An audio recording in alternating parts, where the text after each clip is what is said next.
भारत में मुस्लिम सांप्रदायिक एवं मुस्लिम लीग के विकास के कारणों पर प्रकाश डालिए। ब्रिटिश नीति विभाजन करो और राज करो ने कहाँ तक इसमें सहयोग दिया है। भारत में मुस्लिम सांप्रदायिकता के विकास में जिन तत्वों ने योगदान दिया है उनका मूल्यांकन कीजिए। राष्ट्रीय आंदोलन के साथ साथ भारत में ब्रिटिश प्रेरणा से मुस्लिम सांप्रदायिकता की एक धारा चल रही थी, विवेचना कीजिए। भारतीय राष्ट्रीय आंदोलन में मुस्लिम सांप्रदायिकता की भूमिका की समीक्षा कीजिए। भारत में एक तरफ राष्ट्रीय आंदोलन गतिशील थे, वहीं अंग्रेजों का प्रयास एवं प्रोत्साहन से एक मुस्लिम सांप्रदायिकता का उदय एवं विकास हो रहा था। राष्ट्रीय आंदोलन के परिणाम से एक ओर स्वतंत्रता मिली, वहीं सांप्रदायिकता के कारण भारत का विभाजन हुआ। यह सांप्रदायिकता का विष भारत के लिए अभिशाप सिद्ध हुआ। 15 अगस्त 1947 को स्वतंत्रता के साथ साथ भारत के दो टुकड़े हो गए। भारत में मुस्लिम सांप्रदायिकता के उदय के कारण अनेक तत्वों ने मिलकर भारत में मुस्लिम सांप्रदायिकता को जन्म दिया है। 19वीं शताब्दी के अंतिम काल में भारत में मुस्लिम सांप्रदायिकता के उदय के कारण निम्नलिखित थे। पहले आते हैं बहावी आंदोलन, फूट डालो राज करो की नीति।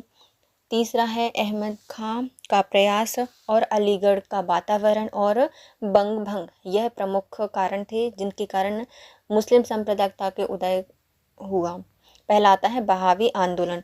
18वीं शताब्दी के मध्य में भारत में मुस्लिम पुनरुत्थान का बहावी आंदोलन प्रारंभ हुआ। इसे मौलाना अबुल बहावी ने चलाया था। इनके अनुसार मुसलमानों में कुरान की प्रति पूरी निष्ठा होनी चाहिए। इस आंदोलन ने उनके स्वाभिमान को जगाया और जिससे मुस्लिम समाज में कठोरता उत्पन्न हुई। वह अब अरब से आयोजित आंदोलन हो गया था।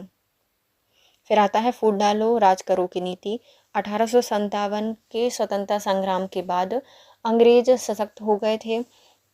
इन्होंने अनुभव किया कि भारत में साम्राज्य की रक्षा करना है तो फूट डालो और शासन करो की नीति पर चलना पड़ेगा। बंगाल के गवर्नर जनरल के स्पष्ट शब्दों में रोमनों की नीति फूट डालो और शासन करो की नीति थी। यह नीति अब हमें बरतनी है। अंग्रेज सरकार भारत में इसी नीति के अनुसार व्यवहार करने लगी। इन्होंने मुस्लिम पृथकतावाद एवं सांप्रदायिकता को प्रोत्साहन दिया।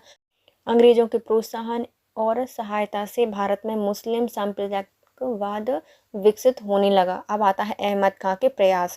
इस समाज में नवजागरण का कार्य अहमद खां ने किया था। प्रारंभ में वह हिंदू मुसलमानों में एकता कराने में विश्वास रखते थे, परंतु अंग्रेजों के प्रभाव में आकर वह पृथकतावादी हो गए थे। इन्होंने मुस्लिमों में अंग्रेजी शिक्षा प्राप्त करने का आग्रह किया। वे मुसलमानों को अंग्रेजों का स्वामी भक्त बनाना चाहते थे। अहमद खान ने अलीगढ़ में कॉलेज की स्थापना की, वही बाद में सांप्रदायिकता का अड्डा बन गया।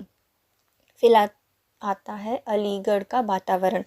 अलीगढ़ में कॉलेज की स्थापना के बाद कट्टर मुस्लिमवाद पनपने लगा। इस कॉलेज के प्राचार्य अंग्रेज थे जो कि मुसलमानों को प्रोत्साहन देते थे। उनके नेतृत्व में वह कॉलेज सांप्रदायिक मुसलमान तैयार करने का कारखाना बन गया। फिर आता है बंग भंग। सन 1905 में बंगाल का विभाजन कर दिया गया। यह विभाजन सांप्रदायिकता के आधार पर किया गया था। लॉर्ड कर्जन ने विभाजन के पूर्व और बाद में हिंदू मुसलमानों को एक दूसरे के विरुद्ध भड़काने का बहुत प्रयास किया। उपरोक्त कारणों से भारत में सांप्रदायिकता के अंकुर फूटने लगे। फिर आता है भारत में सांप्रदायिकता का विकास। भारत में एक ओर राष्ट्रीय आंदोलन सशक्त हो रहा था, वहीं दूसरी ओर अंग्रेजों के आशीर्वाद से मुसलमानों में कट्टरतावाद विकसित होने लगी। अब आता है अलग प्रतिनिधित्व की मांग। जो सांप्रदायिकता है उसका विकास कैसे हुआ, इन्होंने अलग प्रतिनिधित्व की मांग की। मुस्लिम लीग का उदय होने लगा।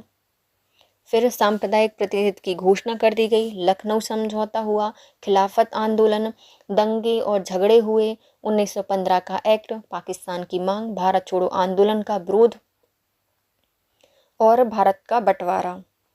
यह मुख्य विकास है सांप्रदायिकता का। पहला आता है अलग प्रतिनिधित्व की मांग करना।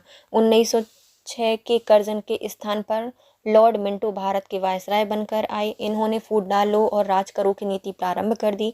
वे मुसलमानों के प्रतिनिधि मंडल से संपर्क करने में बड़े खुश हुए। इन्होंने मुसलमानों के लिए सुरक्षित स्थान एवं पृथक निर्वाचन की मांग की। वह भारत के विभाजन की नींव थी। इसलिए माना जाता है कि भारत विभाजन मुस्लिम लीग ने नहीं अपितु लॉर्ड मिंटो ने कराया है। मुसलमानों या मुस्लिम लीग का उदय, मुसलमानों के द्वारा जो मुस्लिम लीग बनाई गई थी उसका उदय।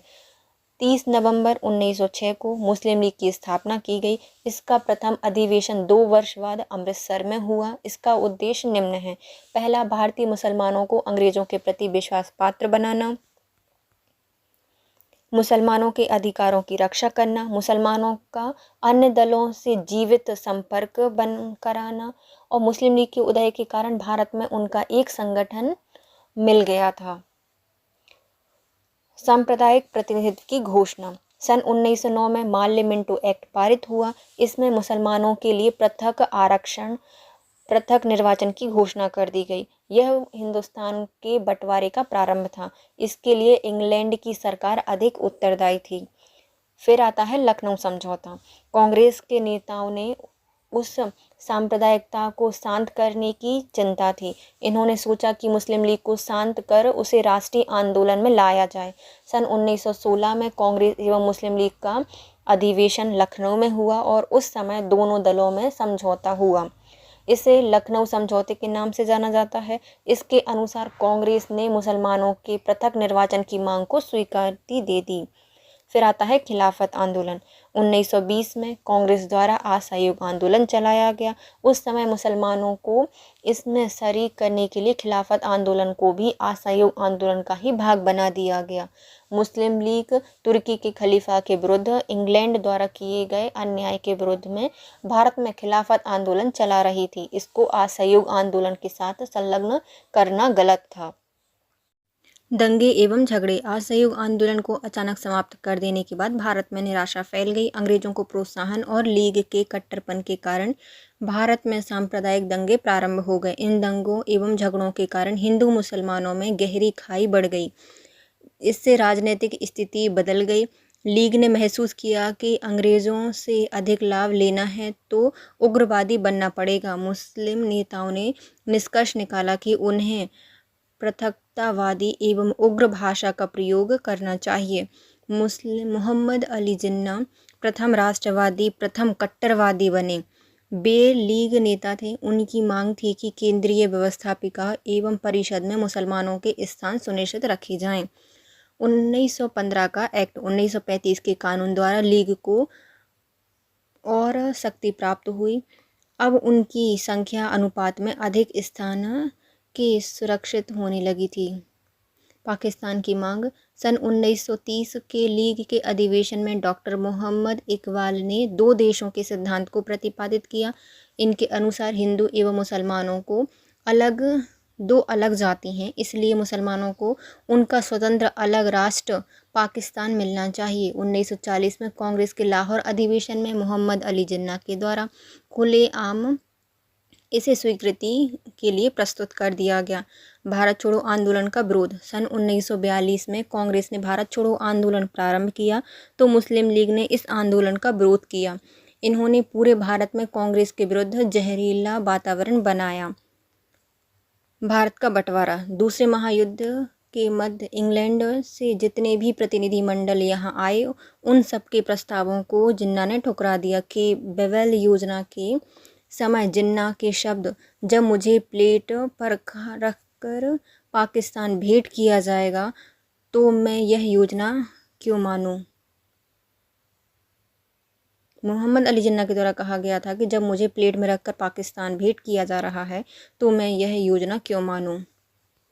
दूसरे विश्व युद्ध समाप्त होने पर इंग्लैंड की सरकार ने लॉर्ड माउंटबेटन को भारत भेजा तो मुस्लिम लीग ने सभी मुस्लिम क्षेत्रों में उग्र सांप्रदायिक दंगे कराए। वे सिद्ध कर रहे थे कि भारत में हिंदू और मुसलमान साथ साथ नहीं रह सकते। दंगों की भयंकरता देखकर गांधी, नेहरू एवं लौह पुरुष पटेल भी गदगद हो गए। स्वतंत्रता के साथ साथ भारत के विभाजन का होना भी निश्चित हो गया।